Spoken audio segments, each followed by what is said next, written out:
Welcome to the Talking Balls Network. My name is Boogie Bentley. We got a lot to get into today, but I guess we should start with the big news that came out yesterday on the Paul Feinbaum Show. Let's take a listen. So yeah, first of all, I just want to thank you for allowing me to come on your show and have this opportunity to make this announcement. Obviously, signing day was yesterday, but we waited for today. So just want to let everybody know for the next 3 to 4 years, I'll be attending the University of Tennessee. There it is. That has been the speculation. Although when the signing didn't happen yesterday, I don't think I need to tell you there were a lot of hearts fluttering across the country. That is an understatement, Paul Feinbaum, but it is done. It is over. It is official. David Sanders, 5-star offensive tackle, signed, sealed, and delivered. You know, the drama that started a couple of weeks ago with the surprising visit to Ohio State. Steve Wiltfong starts putting out that sources indicate to him that David Sanders is trending to Ohio State. Will he make that return trip for the Michigan game? No, he doesn't. The Vols hold on. We weather the storm. But then he doesn't put pen to paper on signing day. The high school coach defends it, says, we're going to announce next week. We're going to do it as a team on a Tuesday. Yesterday, man, I'm in the Jeep. I'm driving down the road when Eric Kane texts me and says, Boogie, you may want to turn your TV on. I said, Kaner, I'm driving. He said, you don't want to miss this. So I pulled up ESPN on the phone because of other things that I had going on yesterday, Upward Basketball. Look, somebody said, Boogie, you need to do a surprise live stream. Right now, David Sanders is in the boat. Wish I could have, but I'm responsible for around 100 kids and their opportunity to play basketball. So I couldn't do a live stream last night, but I did tweet out, let you guys know it is official. David Sanders is in the boat, signed, sealed, and delivered. Now he's going to be an early enrollee, so he will be on campus later this month, and that's a good thing. That's a good thing. That is a win for Tennessee. That is the cake of the class of 2025. But when you talk about David Sanders, you talk about the offensive line, we still got some holes to fill, and I've got a couple of targets in the transfer portal that I think Tennessee may be in pursuit of. We're going to get into that. We're going to talk about it, but as always, I need you guys to do that YouTube stuff for me. Just smash the thumbs up right down there below the video. It's quick, free, and easy. It helps the channel, and I would appreciate it. If you're new to the Talking Balls Network, welcome. We're not experts here. We're not insiders. We're not media reporters. We don't pretend to be any of that. What we are is fans. This channel is for the fans, by the fans. If you like what we do, subscribe, click that bell for notifications. You're not going to miss out when we go live or when we got a video to put out with news. And we got a fun live stream coming up on Sunday. We're going to go live at 11:30 a.m. That is right, 11:30 a.m. The college football playoff rankings come out at noon. So we are going to cover that, live react to that. We will know who Tennessee is playing and where they are going. So join us Sunday morning, 11:30 a.m. for the college football playoff rankings release show. But let's get into it. Let's talk about a couple of transfer portal targets. And I want to start with this one right here. That's Patrick Kutas, Arkansas starting offensive guard, is set to enter the transfer portal, he tells CBS Sports. The former 4-star recruit has been a starter the last 2 years, ranked as one of the top 10 interior offensive line recruits in the 2022 class. Now, I saw this first from former Tennessee running back Aaron Hayden. He tweeted this out, quote tweeted it, and said, this guy plays the game the way it was intended to be played. He has grown and nasty. So when I saw that, I kind of raised an eyebrow that Aaron Hayden was tweeting that out. And then I start looking around, digging into it. And Patrick Kutas, very versatile, man. He's got starting SEC experience at guard, also at center and tackle. So he can play all three positions.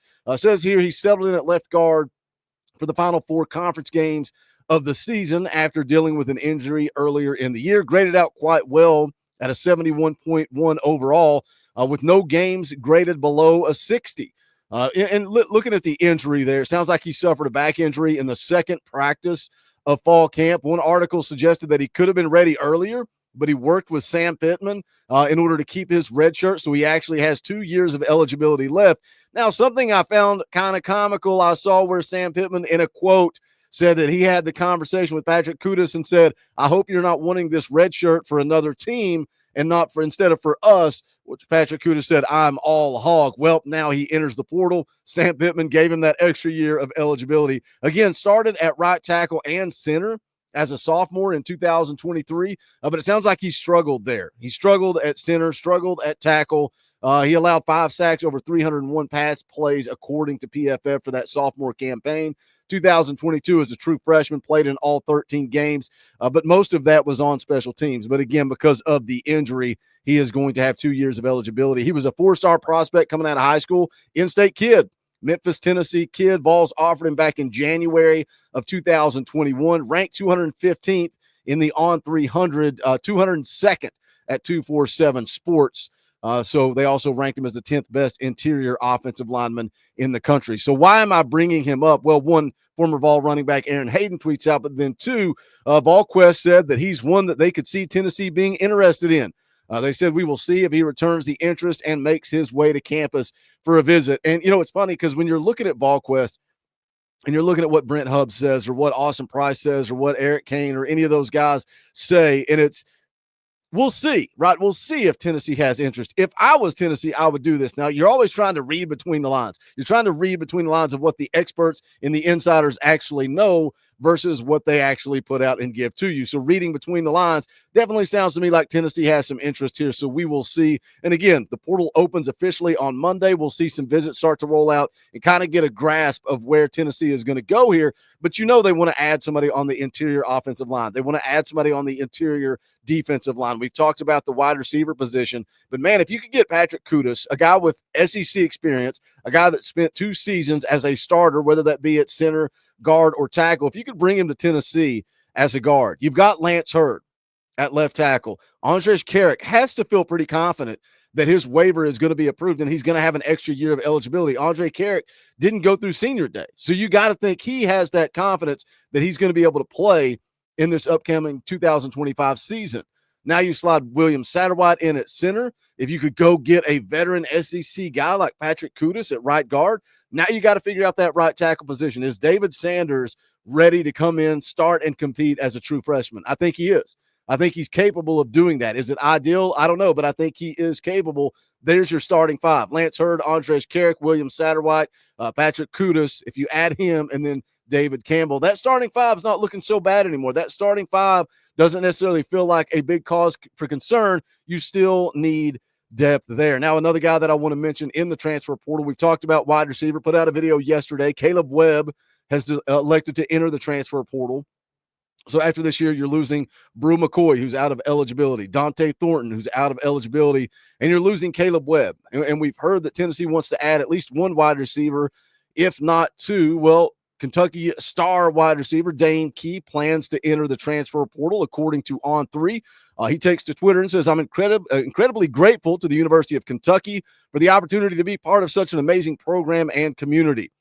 The experience, the memories, and the relationships I've built here will always hold a special place in my heart. I want to thank my coaches, teammates, the entire Kentucky staff for their support and belief in me throughout my time here. Most importantly, I want to thank God for guiding me in this journey and blessing me with the opportunity to grow as an athlete and as an individual. After much prayer and reflection, I've made the decision to enter the transfer portal for my final year. Now, in 3 seasons at Kentucky, Dane Key had 126 receptions for 1,870 yards and 14 touchdowns. 4-star prospect coming out of high school, ranked 266th in the On 300. 247 Sports actually had him in the top 100 coming out of high school, 91st overall. Tennessee did offer back in February of 2020. Again, I go look at VolQuest. I see who they're talking about. Where's the chatter, right? You see all these names going into the portal. Coach Rice, Carl, everybody tagging me. Boogie, another one's in the portal. Boogie, another one's in the portal. I'm trying to sort through all that and determine what is an actual true target for Tennessee. Where is there actually interest from Tennessee? And Dane Key was one that Brent Hubbs chimed in on. Brent Hubbs said, if I was Tennessee, I would kick the tires there. I like him.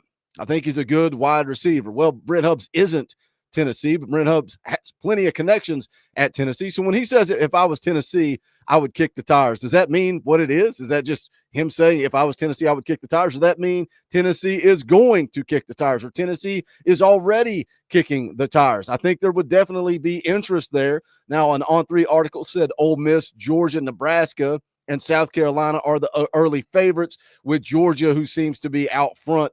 But we'll see what happens. Again, visits are going to take place. Tennessee will reach out. There's some other wide receivers in the portal. I made a video a couple of days ago talking about Barian Brown, Micah Hudson, both in the portal, both elite wide receivers. I think that's the thing, man. You know, we've talked about the transfer portal. We've talked about this roster. Tennessee can be picky here. They can pick and choose who they want to add. It's got to be a culture fit. We can't praise Josh Heupel, talk about the culture, and then just say we'll drop the bag on anybody and everybody that goes into the portal that was a 5-star coming out of high school. That's not the way it works.